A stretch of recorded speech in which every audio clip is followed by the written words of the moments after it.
In October 2024, Governor Peter Mbah of Enugu State flagged off the dualization of the Penoks, Abakpa Nike, Ugwuogo Nike Nsukka Road with an 18-month completion timeline. As construction progresses, this spotlight explores the untold story of the interim challenges faced by residents and business owners along the axis on the road to a brighter future away from traffic congestion, accidents and criminality. Today on AFIA Spotlight, we are at the site of the ongoing construction and dualization of the 43.7-kilometer Penoks, Abakpa Nike, Ugwuogo Nike Nsukka Road. Currently a project being undertaken by the Enugu State government to make here safer, and also to basically make it easier for commuters to navigate. You will notice that around us, some of the businesses have been asked to relocate. They've been asked to vacate. You're seeing some demolitions that have gone on here and there simply because the government is trying to expand to dualize this road to improve the traffic flow along this axis. So we're going to be hearing from some of the business owners here, residents as well, find out how they feel and what challenges they are facing in the short run.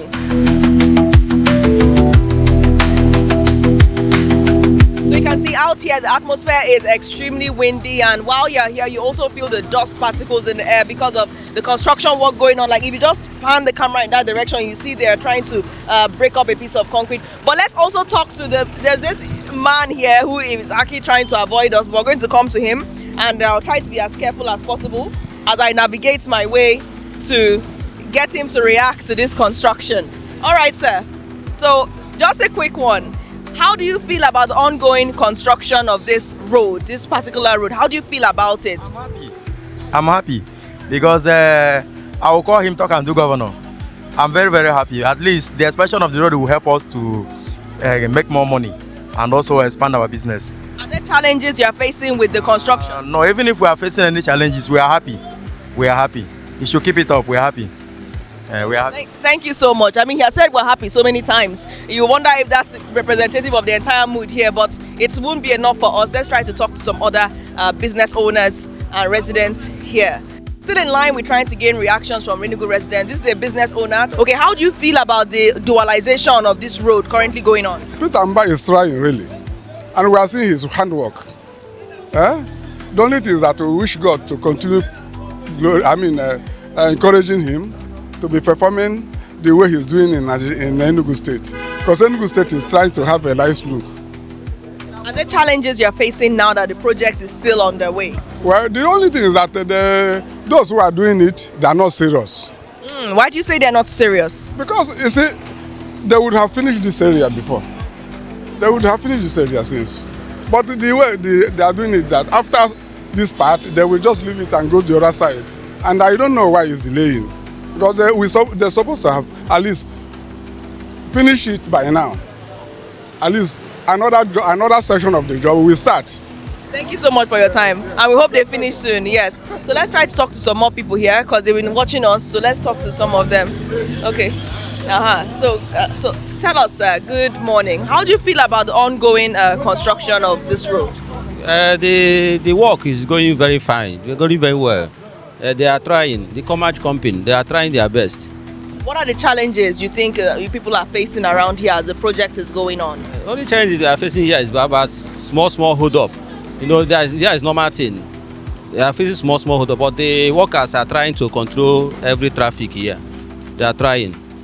Thank you very much. So right now we are under the Abakpa Nike flyover bridge, and right in front of the bridge from this axis you will see there's a magnificent big hotel right beside me, and you're seeing that right now the walls appear to have been marked for demolition. Now we're not sure whether this is a part of the road dualization process, but we're going to try to speak to some of the people here who are basically breaking down the wall to see if we can get more information from them, because I can see that the wall is very close to this bridge, and some people obviously would feel that if a heavy-duty vehicle is coming, it could even ram right into the hotel. So it could pose its own safety risks, but like I said, we're unsure about whether this is linked to the project. Let's try to find out. So we see that there is actually one wall that belongs to the hotel and there's one that belongs to the church, but it's all about safety, it appears to be, because of the dualization going on and how close this is to the road. So let's try to talk to a man we saw here. Maybe he can update us on what's going on. So sir, what is your connection to the current demolition of this fence?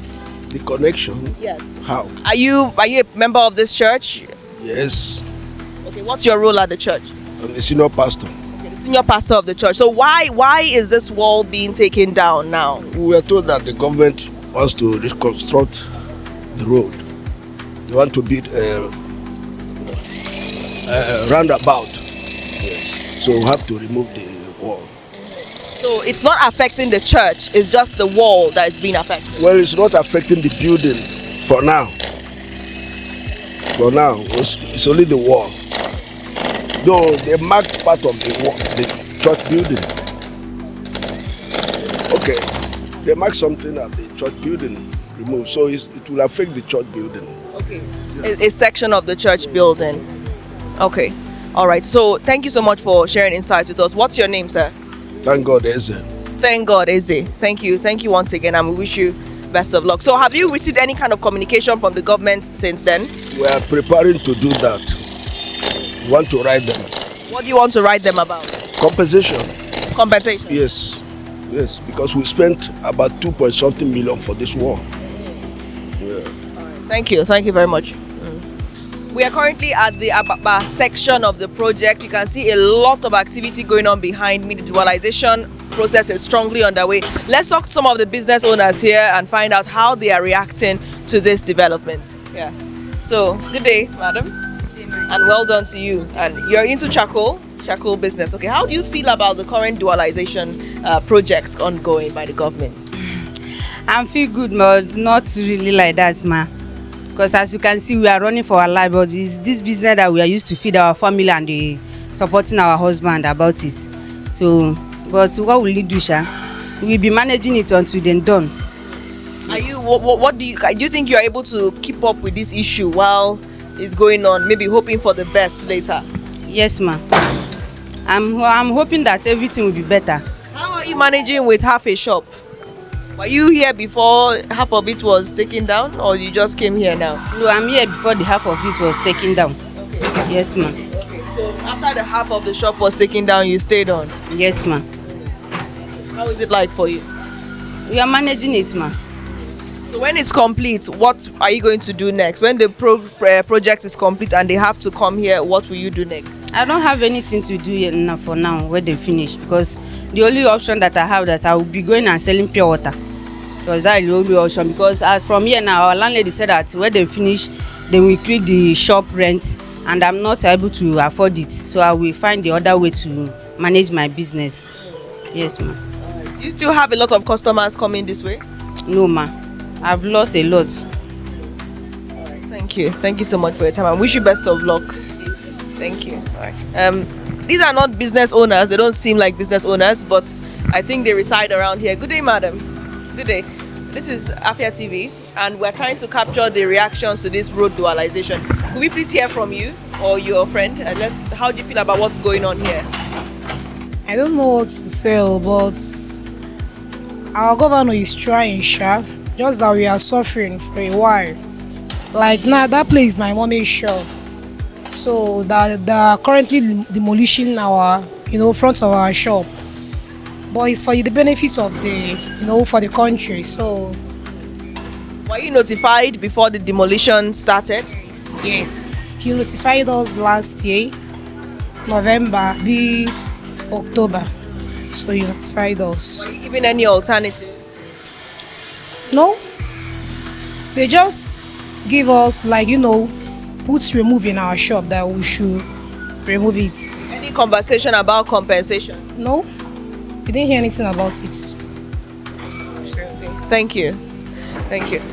All right. So, we'll continue to monitor. We're still going to speak to more people. All right. So, we're now again with someone who we met here, and he said he's actually helping to secure the area as the construction is going on. So, let's hear from him, sir. Please, could you let us know who you are? And okay, I'm CSO. Jerry. The work is moving well. Actually, the work is a steady work. So, no going back. The company is trying their best to give Abakpa the best and give the governor the best. So the work is moving well. I don't think there's any problem for now. All right, thank you. So could you tell us who you are, sir, and how you feel about this project? Okay, my name is Ugwuogo Nike. So we are here to do the earthwork from here to OP Junction. So right now we are at Liberty. We have done, if you look through, we've done a lot of earthwork, nice work, you know. So we are here to finish, to keep going. So I'm here to supervise the earthwork going on here. So how long do you see this project going on for? Because some people are obviously suffering the short-term implications of the ongoing work. Before now, we'll be suffering about the traffic, you know. But right now, we have the whole environment going on. You know, everywhere is clear. So we are working, you know, steady. The project is a month and 1 year and 6 months. I guess before then we'll go far. The project is very good. So we feel about it very good, but not all of us can be happy about it because they spoil every members. As in some people shop, they are not happy about it, but it's still good. When they are finished building about all the road, the thing is very beautiful and good. So some people are happy, but me, I'm happy. I think it's a great place to wrap up now. Opinions are definitely divided on this ongoing project. While many people are facing the short-term challenges, some are still clinging on to hope of what is to become of this road when it is finally completed. Obviously, it is not such a beautiful sight. I don't think I've ever seen a building from this angle before. But at the end of the day, some people are being optimistic and looking forward to the long-term benefits of this project, while some are still hoping that alternatives can be created both for movement and also for their businesses which have been affected by this construction. Now that we've heard from those affected, we visit the Enugu State Ministry of Works and Infrastructure to speak with Engineer Gerald Otiji, who was the commissioner at the time before being reassigned to the Ministry of Housing. Sure, they legitimately so, but the notice we gave to them, spanned over 6 months. We even have database of all their phone numbers, and we were sending them text messages.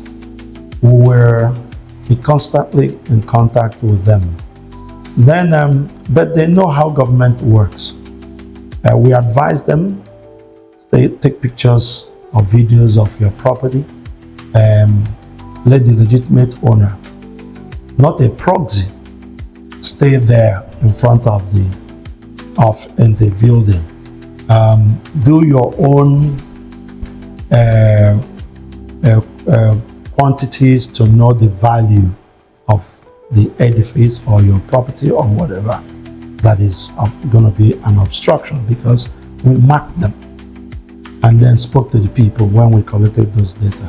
Then write to Enugu State Land and Compensatory Committee.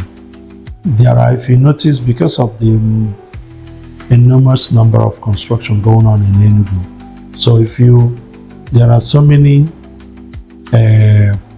compensation files to be treated by this committee, and but all of them will be treated. Everybody will be called for interview for a dialogue on what they've compiled.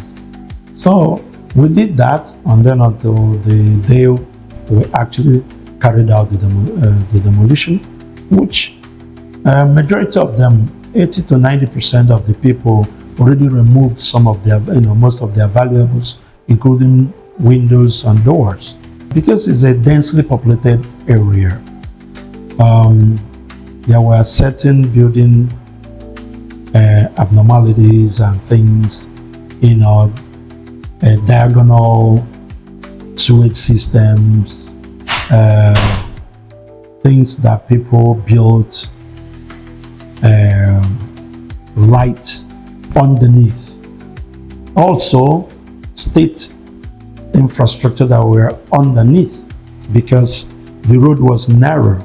We had water pipelines, we had fiber pipelines, we have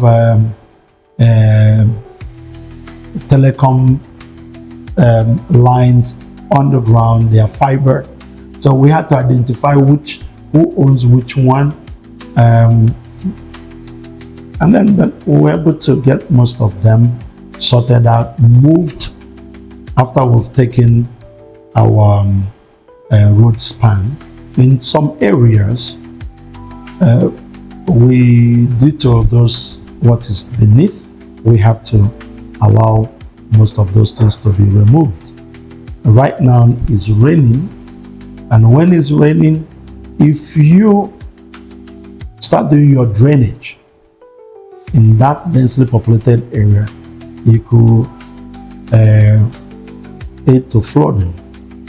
So the weather caught up with us in that area, especially in the densely populated area. But on the other side, the Ugwuogo side and going upward, work is going on speedily. If when the government gives alternative, gives information and asks people to leave, there was never anybody who has written any application that they need to be relocated. We are the Ugwuogo, that is one of the slums that need to be relocated in Enugu. We've taken the census of the number of people there, the legitimate people living there. And then at Ugwuogo Nike, we're constructing 2-bedroom apartments for the families. And His Excellency made it clear that those people will be relocated there before the slums will be removed. And they are getting it's for free and with a sea of awe. There are some people who are saying, okay, they are living on that one that is on the major road. Some people are saying it's for their businesses. So it's a kind of everybody wants to throw a spanner in the toolbox. But many of the applications have been received at Abuja building, where the secretary of the compensation committee, where they receive those applications. There are some that have already received compensation. Like I said, remember the ones in Holy Ghost, they've already received theirs. The ones at Nchatancha and some, they're treating them batch by batch, depending on when the application comes. But you don't treat the application in isolation. It is this group. Yeah, if you look at the mark, it's not just mark, remove the wall. They will tell you the distance inside. Some of them, I think that particular one, I don't know if it is 1 point something or 2 point some meters. And remember, the utility line will still have its own space for water, for fiber, and for electricity. So you do the drainage on the both sides after taking your road span and taking the walkway, the utility, and then where the electricity poles will be. Then you now do your drainage. After you've gotten that, then you can do earthwork. The road is part of our economic ecosystem to build our economy to a $4.4 billion where we have now to $30 billion, His Excellency has earmarked. The Enugu North, that corridor, constitute a lot of economic activities, whether within the first 2 to 5 kilometers or 10 kilometers. And at the other end, connecting Enugu North, Nsukka, Urban. So these two towns, these are two economic hubs that Enugu State is developing so that it will be seamless. One, it shortens the distance, time it takes one to move from Enugu to Nsukka or to Obolafo, or even to get to Benue, or the wait for you to get to Abuja. So that will enhance the travel time to be shorter, which in return helps us to move our goods and services quicker. People who live in Abakpa, Transikulu, all the estates that are earmarked towards Elim, towards Ugwuogo, towards OP area, that corridor can be opened up to accommodate the time it takes people to come into Enugu and out of Enugu City. The same thing we're doing to every other gateway coming into Enugu and going out of Enugu, so that commerce, Enugu is strategically being positioned as that economic hub for the southeast. We will all enjoy it. By the time it's finished, we will be happier. There is no way I fully understand how anybody who is not happy feels, because whether it is in the state or in the country or in another country, there's no way in an urban area where there is infrastructure renewal that one person or the other, will not be affected. I'm sorry on behalf of the government that you were the one that is directly affected, but you'll be proud of how it will turn out to be.